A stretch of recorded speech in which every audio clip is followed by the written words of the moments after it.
이에 의인들이 대답하여 이르되 주여 우리가 어느 때에 주께서 줄인 것을 보고 음식을 대접하였으며 목마르신 것을 보고 마시게 하였나이까?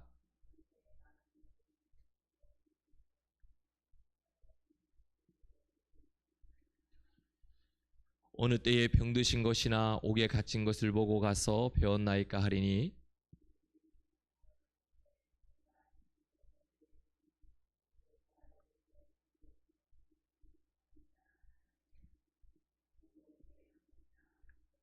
또 왼편에 있는 자들에게 이르시되 저주를 받은 자들아 나를 떠나 마귀와 그 사자들 위하여 예비된 영원한 불에 들어가라.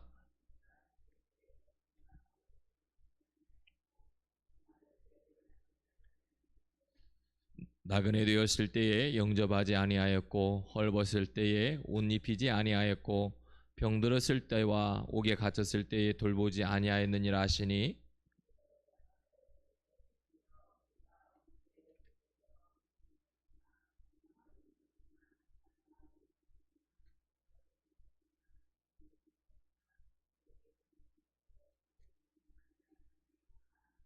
이에 임금이 대답하여 이르되 내가 진실로 너희에게 이르노니 이 지극히 작은 자 하나에게 하지 아니한 것이 곧 내게 하지 아니한 것이니라 하시리니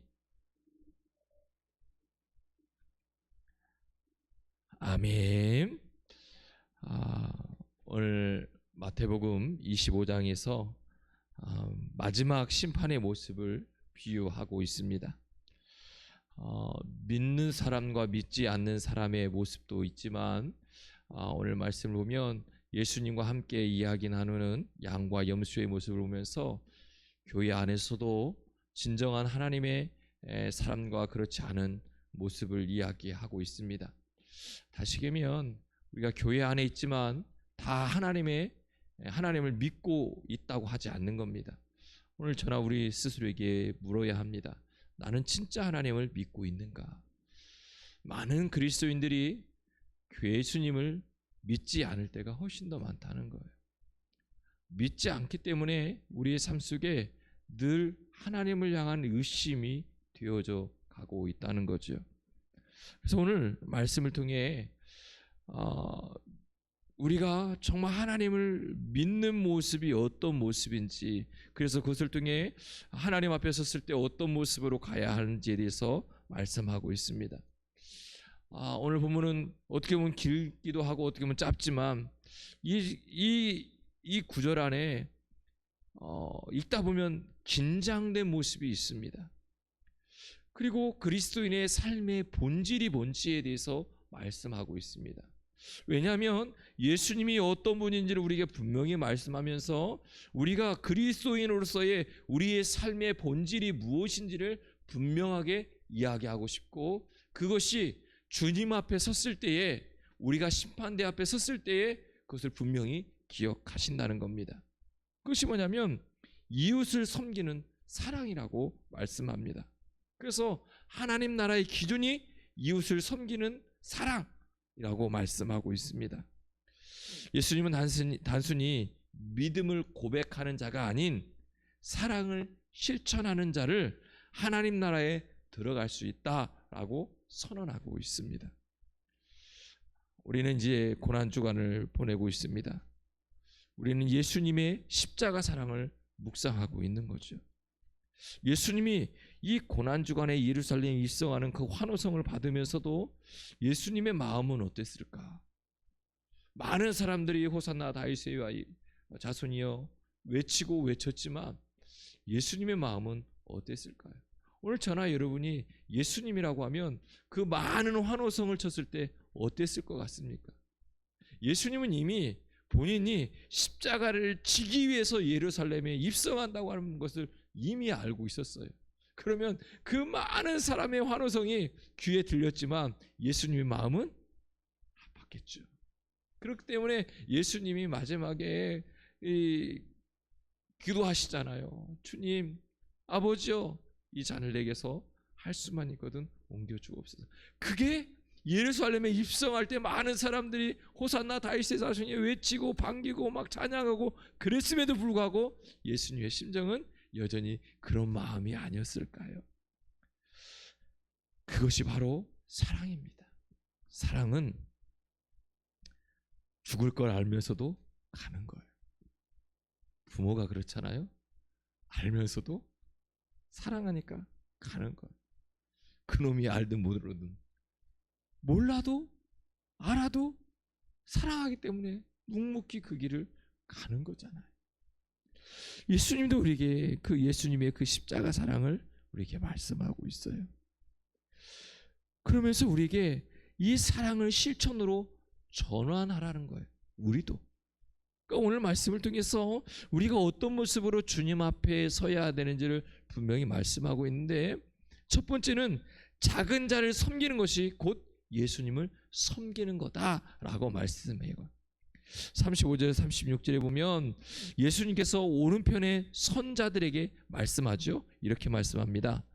내가 줄일 때에 너희가 먹을 것을 주었고 목마를 때에 마시게 하였다.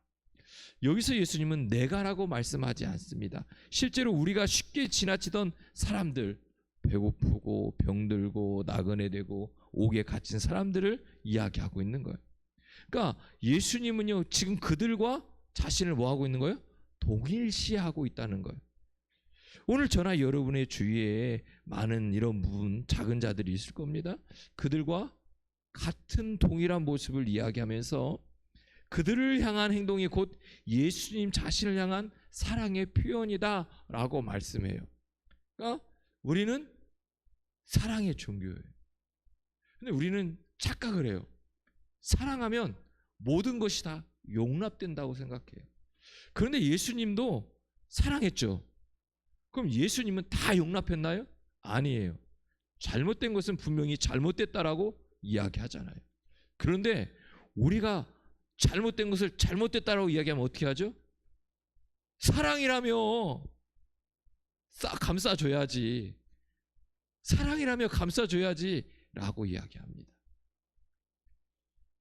그러나 사랑이 모든 걸 다 내어준다고 해서 사랑이 아닙니다. 사랑하기 때문에 때로는 매도 드는 거예요. 사랑하지 않으면 매를 들 필요가 없어요. 왜? 남인데. 이거는 단순히 윤리적인 교훈을 이야기하자는 것이 아니에요. 신학적인 선언이에요. 예수님 지금 우리에게 묻고 있는 거예요. 너는 나를 사랑하니? 그렇다면 내 주변에 있는 작은 자들에게 어떻게 하고 있니? 라고 이야기하고 있는 거예요. 오늘 저나 여러분 우리 주위에 있는 우리 형제 자매들에게 어떻게 하고 있는지에 대해서 말씀하고 있는 거예요.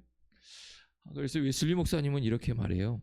참된 사랑은 반드시 행동으로 드러난다. 그러니까 사랑한다 사랑한다 사랑한다 말만 하면 돼요? 안 돼요?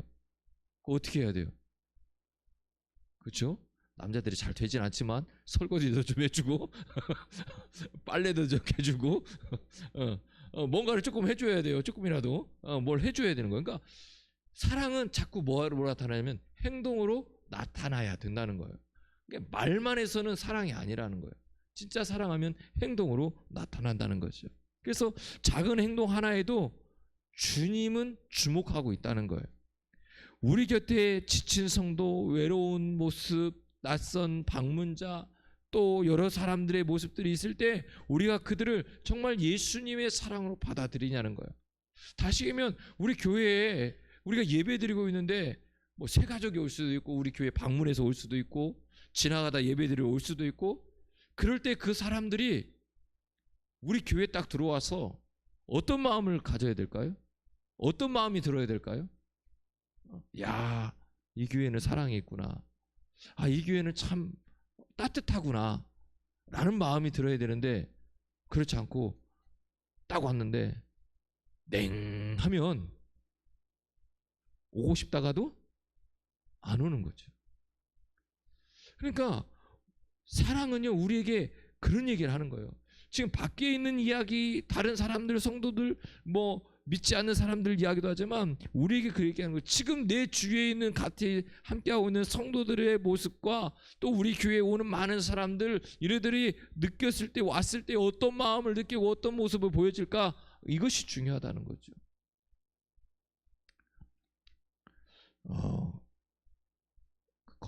컨설팅을 받았잖아요. 4시간 앉아 있었나요? 부대끼세요. 부대껴요. 그분들은 얼마나 힘들겠어요. 분당에서 내려와가지고 내려와서 4시간 하고 또 올라가셨으니까. 우리 교회 첫 느낌 이야기하더라고요. 한 150명, 200명 얘기하시더라고요. 그렇게 있는 줄 알았대요. 첫 느낌이에요. 근데 교회 문을 이제 이렇게 딱 들어오니까 밖에서 볼 때 건물을 보고 딱 들어올 때 이렇게 얘기하더라고요. 어디 가정집에 들어가는 줄 알아요. 느낌이. 이 교회 안에 딱 들어와서 2가지를 느낀 게, 첫 번째는 여기 이제 봄 예배당에 들어오기도 전에 들어오면서 가정집에 들어가는 느낌. 두 번째, 아동센터의 이미지가 너무 강하다. 교회가 교회됨이 보여야 되는데 그렇지 않다. 이런 말씀을 해요. 그리고 이제 교회 안에 들어왔을 때는 교회가 뭐 너무 좋다는 거예요. 좋은데 우리가 그래도 많이 앉아 있었어요. 이렇게 얘기하시더라고요. 표현이 맞을지 모르겠는데 모래알 같습니다. 왜요? 다들 앉아는 있는데 흩어져 있는 느낌입니다. 하나가 되지 않은 느낌이 너무도 마음에 왔습니다. 근데 이 마음이 목사님도 오고 사모님도 오고 두 분이 똑같이 왔다는 거예요. 그렇군요. 그래서 이제 여러 가지 모습을 통해서 이제 뭐 목회자 우리 교회 여러 가지 모습들을 이제 바꿔가기 위해서 이제 할 거고, 특별히 이분이 뭐 저는 생각지도 않았는데 40주년을 계획하더라고요. 37주년이 됐으니까 목사님 40주년을 보고 우리가 계획을 합시다. 이렇게 얘기하더라고요. 저보다 우리 교회를 더 관심 그렇게 얘기하시더라고요. 그래서 거기에 맞춰서 하는데, 이제 앞으로 숙제들 갈 거예요. 숙제들 숙제하셔야 돼. 이분이 이제 저희가 목사님을 브랜드화하고 교회 이야기를 만들고 팜플렛도 말고 할 건데, 교회 이야기를 만드는데 간증집을 교회에서 좀 내면 어떻습니까? 그래서 비치하고 해서 누가 오더라도 그 간증집을 보면 이런 교회 이런 성도들이 여기서 신앙생활하고 있구나 라고 하는 것을 좀 얘기하지 않아도 알 수 있는, 그래서 한 80페이지 정도 얘기하시더라고요. 페이지 정도의 베델 교회 이야기, 이렇게 해서 너무 좋은 것 같아요. 그래서 목사님부터 사모님부터 성도들한테 간증문을 써서 책을 내자. 그래서 그렇게 하기로 했어요. 제가 일단 그 폼을 좀 주세요. 어떻게 써야 되는지 폼을 주시면 저하고 우리 집사람하고 먼저 쓰고 거기에 대해서 캐치를 또 받고 받으면 이제 완성이 되면 그것에 맞춰서 우리 성도들의 간증문을 좀 써서 뭐 한 페이지 써도 되고 2페이지 써도 되고 이렇게 해서 하는데 너무 좋은 것 같아요. 그리고 기존에 있던 우리 성도들의 이야기들, 앞으로도 이거는 사실은 죄송합니다. 저 천국에 가셔도 남아있을 이야기들이잖아요. 그래서 너무 좋은 것 같아요. 다 참여하시고죠. 하셔야 돼요. 하셔야 돼요. 예. 그러니까 우리 안에 정말 이런 모습들이 교회 안에 있어야 되는데, 지금 바꿔가야 되는 모습이 이게 잘못됐다라가 아니라 우리가 부흥하기 위해서는 그 모습을 만들어 가야 되는 거예요. 목사님이 그 얘기 하시더라고요. 목사님, 최소 40주년에는 100명 예배 드립시다. 저한테 그러더라고요. 아멘 했어요. 일단 아멘은 했어요. 아무튼 그래서 거기에서 이제 다 해서 만들어져서 나오면 구체적으로 우리가 하나하나 만들어가면서 우리가 실천해 가기로 했습니다. 뭐 기대하세요. 저도 너무 흥분되고 기대됐는데 제가 생각한 것보다 더 4시간 동안 이야기 나오면서 더 흥분되고 더 기대가 되고 이런 모습이었습니다. 아무튼 우리가 이런 마음들을 가져야 돼요. 우리가 우리 교회에 들어왔을 때 밖에서만 교회 모습이 아니라 딱 들어오는 순간 이 교회는 따뜻한 느낌이 오고 정말 푸근한 모습을 느껴야 되고 사랑을 느껴야 되는, 그러기 위해서 우리가 먼저 가져야 되는 게 그 예수님의 사랑을 우리 한 사람 한 사람이 가져야 된다는 거죠. 두 번째는 뭐냐면 40절에 보면 지극히 작은 자 하나에게 한 것이 곧 내게 한 것이다 라고 말씀해요. 그러니까 사랑은 특별한 일이 아니라 평범한 순종에서부터 시작된다 라고 말씀하고 있는 거예요. 이 사랑은 거창한 사역이라고 생각하기 때문에 쉽지가 않아요. 헌신에서만 나온다고 생각해요. 사랑은요, 우리의 생활 습관 속에서 반복된 순종으로 나와야 된다는 거죠.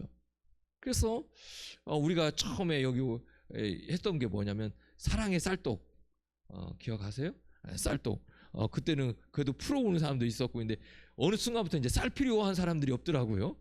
이제 뭐 웬만하면 다 쌀에 대한 문제가 해결되니까. 그러니까 우리가 어떻게 하면 그들에게 함께 할 수 있을까에 대한 거예요. 지금 저는 기도하는 게 있어요. 언제가 될지 모르지만 뭐 우리 중고청들을 위한 찬양 집회도 이제 우리가 5월부터 시작하지만 제가 한 9년 10년 가까이 기도했던 제목인데, 지금 제가 작년인가요? 재작년인가부터 기도하기 시작한 것이 제가 우리 순창에 우리 순창 베들교회 이름으로 1년에 한 번은 10킬짜리 50개나 50포대라고 해야지, 50포대나 100포대를 순창군에 내어놓으려고 그래요. 보란듯이 사진도 찍고 신문도 내고 우리 교회를 알리고 기도하고 있는데, 사실은 작년에 하고 싶은 마음이 굴뚝 같았는데 아직 조금 이르다라는 마음이 들어서 제가 목사님한테, 목사님 반띵하면 어떨까요? 목사님 반띵하고 제가 반띵해서 둘이 이름 넣으면 되잖아요. 그래서 하면 어떨까요? 그랬더니 안 하시더라고요. 그렇게 하면 부담이 조금 덜면서도 같이 이렇게 할 수 있고, 제가 보니까 뭐 한 100만 원만 내놔도 이렇게 사진 찍고 군수님하고 사진 찍고 해서 신문도 다 내고 해서 이렇게 많이 알려지고, 이런 교회가 이런 거 하고 있구나, 이웃을 위해서 순창군을 위해서 이런 일을 하고 있구나라고 하는 것을 자꾸 보여줘야 되는데, 사실은 이 생각은 제가 순창군 연합회에 활동할 때부터 연합회에 얘기했었는데 안 하시더라고요. 이런 뭐 관심이 없으신지 안 하시더라고요. 사실은 순창군에서도 연합회에서, 기독교 연합회에서 이걸 1년에 한 번씩만 해도 연합회가 좀 힘도 얻고 이렇게 하는데 어떠라. 근데 이제 저는 저 나름대로 기도하면서 빠른 시일 내에 이런 일들이 우리가 일어났으면 좋겠어요. 그래서 정말 순창군에 우리 순창 베델교회가 정말 지역을 섬기고 있고 세우고 있다고 하는 것들을 봤으면 좋겠어요. 그러니까 우리가 큰 것부터 시작하는 게 아니라 우리가 할 수 있는 것부터 하나씩 해가면서 그 일들을 통해서 일상의 평범한 행동들이 어느 순간 하나님이 원하시는 거룩한 사랑으로 자라난다는 거예요. 그러니까 먼저 큰 것을 우리가 하려고 하는 게 아니라 내 생활의 하나하나부터 시작하면 그 어느 순간 하나님이 원하시는 거룩한 사랑의 모습으로 변화된다라는 것이죠. 그래서 우리가 너무 사랑을 크게만 생각하니까 쉽게 안 되는 거죠. 웨슬리 목사님은 이렇게 말씀해요. 신앙은 삶에서 증명된다. 사랑은 특별한 사건이 아니라 평범한 일상 속에서 시작되는 것이다. 그러니까 상황이 좋아지면, 시간이 나면 하겠다, 이게 안 된다는 거죠. 안 된다는 거죠. 우리도 사실 그래요. 어떤 상황이 되면 지금 우리가 힘든데, 이거 할 수 없는데, 이렇게 하면 계속해서 못 한다는 거예요. 그러니까 우리에게 상황이 좋아질 때는 있어요, 없어요? 없어요. 상황이 좋아질 때는 사실 없습니다.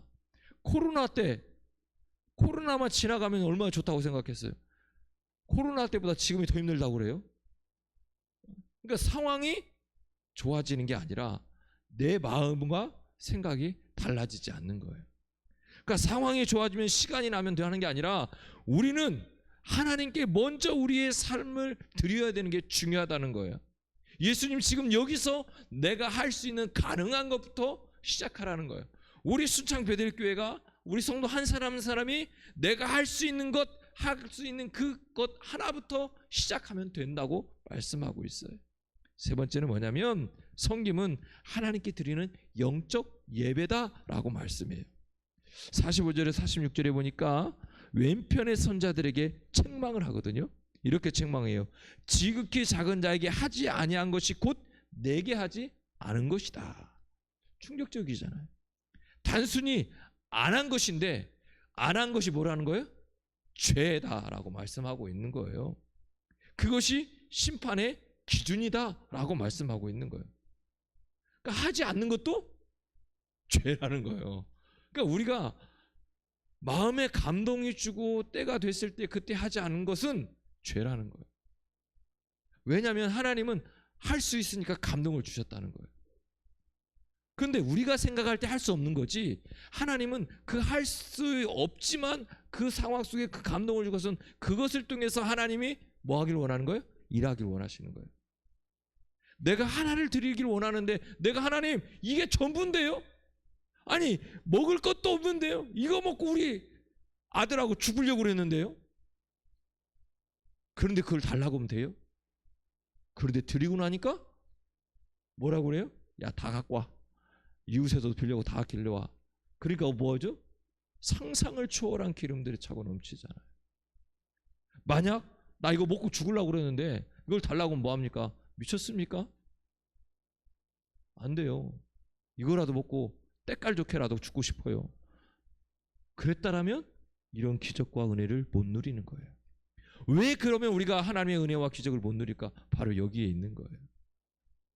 우리는 우리의 상황을 보고 하나님은 앞으로의 우리의 삶을 만들어갈 상황을 보고 계시는 거예요.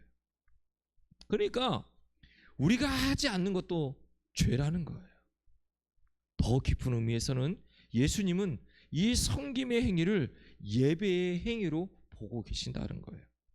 로마서 12장 1절에 보니까 이렇게 말씀해요. 너희 몸을 하나님이 기뻐하시는 산제물로 드리라. 이는 영적 예배다라고 말씀해요. 이웃을 돌보는 것이 곧 하나님께 드리는 예배다라고 말씀하는 거예요. 히브리서에도 서로 나누어 주는 것을 잊지 마라. 하나님은 이 같은 예배를 기뻐하신다라고 말씀하는 거예요.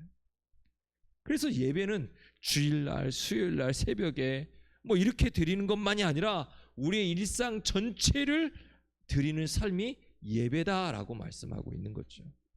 우리가 작은 자를 섬길 때 하나님께서 기쁘게 받아주시는 예배가 될 수 있다라고 말씀하는 거예요. 다시 얘기하면 믿음은 뭐예요? 실천이에요. 믿음은 실천이고 사랑도 실천이에요. 이웃을 섬기는 사랑은요, 예수님을 향한 사랑이고 그 사랑은 우리의 믿음을 증명하는 열매입니다. 우리가 고난주간 동안 우리는 예수님의 고난을 묵상할 뿐만 아니라 그 사랑을 실천하기를 주의 이름으로 축복합니다. 할 수 있다고 하면 오늘 저나 여러분이 올 가을에는 우리 교회가 쌀을 순창군 어려운 이웃들을 위해 내놓을 수 있는 그런 교회가 되게 해달라고 쉼 없이 함께 기도해서 이런 일을 이루어갈 수 있기를 주의 이름으로 축복합니다. 기도하실 거죠? 저는 될 줄로 믿습니다. 그래서 최소 50부대에서 100부대는 내놔야 되지 않을까. 그래서 우리가 그 이웃들을 섬기고 우리 교회가 이런 모습으로 세워갈 수 있도록 우리 성도들이 실천하고 했으면 좋겠습니다. 그것이 하나님이 우리 교회를 세우신 이유일 수도 있고 목적일 수도 있습니다. 오늘 우리가 드리는 섬김이 예배입니다. 그것이 복음을 증거하는 겁니다. 예수님을 바라보면서 우리는 이 기도를 잊지 않고 해야 합니다. 사랑하는 성도 여러분, 믿음은 실천이고 사랑도 내 삶에 여기서부터 작은 것부터 시작되는 겁니다. 그 모습을 통해 저나 여러분이 주님이 기뻐하시는, 또 우리 교회가 주님이 기뻐하시는 교회와 성도들이 되기를 주의 이름으로 축복합니다. 우리가 이 시간 함께 기도하기를 원합니다.